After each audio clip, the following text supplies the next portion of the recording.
Clip number 1414۔ اس clip میں آپ قرآن پاک کی سورہ زخرف کی آیت نمبر 51 سے 53 تک کی تلاوت، ترجمہ اور تفسیر قرآن صراط الجنان سماعت فرمائیں گے۔ بسم اللہ الرحمن الرحیم۔ ترجمہ، اللہ کے نام سے شروع جو نہایت مہربان رحمت والا ہے۔ وَنَادَى فِرْعَوْنُ فِي قَوْمِهِ قَالَ يَا قَوْمِ أَلَيْسَ لِي مُلْكُ مِصْرَ وَهَٰذِهِ الْأَنْهَارُ تَجْرِي مِن تَحْتِي أَفَلَا تُبْصِرُونَ۔ ترجمہ، اور فرعون نے اپنی قوم میں اعلان کر کے کہا، اے میری قوم، کیا مصر کی بادشاہت میری نہیں ہے اور یہ نہریں جو میرے نیچے بہتی ہیں تو کیا تم دیکھتے نہیں؟ وَنَادَى فِرْعَوْنُ فِي قَوْمِهِ قَالَ، اور فرعون نے اپنی قوم میں اعلان کر کے کہا۔ اس سے پہلی آیات میں فرعون اور حضرت موسیٰ علیہ السلام کے مابین ہونے والا معاملہ بیان کیا گیا، اور اس آیت سے فرعون اور اس کی قوم کے مابین ہونے والا معاملہ ذکر کیا جا رہا ہے۔ چنانچہ آیت کا خلاصہ یہ ہے کہ فرعون نے اپنی قوم میں بڑے فخر کے ساتھ اعلان کر کے کہا، اے میری قوم، کیا مصر کی بادشاہت اور میرے محل کے نیچے بہنے والی دریائے نیل سے نکلی ہوئی بڑی بڑی نہریں میری نہیں ہیں؟ تو کیا تم میری عظمت و قوت اور شان و سطوت دیکھتے نہیں؟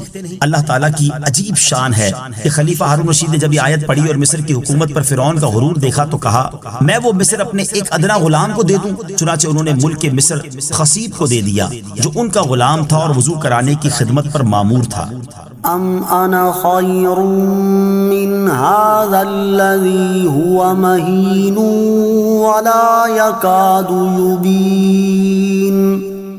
ترجمہ، یا میں اس سے بہتر ہوں جو معمولی سا آدمی ہے اور صاف طریقے سے باتیں کرتا معلوم نہیں ہوتا۔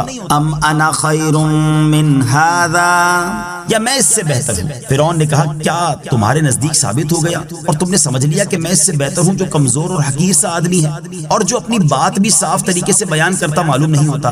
یہ اس ملعون نے جھوٹ کہا کیونکہ حضرت موسیٰ علیہ السلام کی دعا سے اللہ کریم نے زبان اقدس کی وہ گرا زائل کر دی تھی، لیکن فرعونی اپنے پہلے ہی خیال میں تھے۔ اس آیت سے معلوم ہوا کہ اپنے آپ کو نبی سے اعلیٰ کہنا یا نبی کو ذلت کے الفاظ سے یاد کرنا فرعونی کفر ہے۔ فلولا القی علیہ اسورۃ من ذہب او جاء معہ الملائکۃ مقترنین۔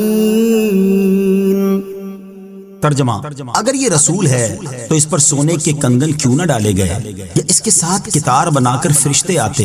فلولا القی علیہ اسورۃ من ذہب، تو اس پر سونے کے کنگن کیوں نہ ڈالے گئے؟ فرعون نے کہا کہ اگر حضرت موسیٰ علیہ السلام سچے ہیں اور اللہ تعالیٰ نے انہیں ایسا سردار بنایا ہے جس کی اطاعت واجب ہے تو انہیں سونے کا کنگن کیوں نہیں پہنایا گیا؟ فرعون نے یہ بات اپنے زمانے کے دستور کے مطابق کہی کہ اس زمانے میں جس کسی کو سردار بنایا جاتا تو اسے سونے کے کنگن اور سونے کا طوق پہنایا جاتا تھا۔ فرعون نے مزید یہ کہا کہ رسالت کے دعوے میں سچے ہونے کی گواہی دینے کے لیے اس کے ساتھ کتار بنا کر فرشتے کیوں نہیں آتے؟ ویڈیو دیکھنے کا شکریہ۔ اگر آپ چینل پر نئے ہیں تو سبسکرائب کر لیں اور ساتھ ہی ساتھ بیل آئیکن پر بھی کلک کر دیں تاکہ یوٹیوب ہماری ہر ویڈیو کا نوٹیفیکیشن سب سے پہلے آپ کو بھیج دے۔ جزاک اللہ۔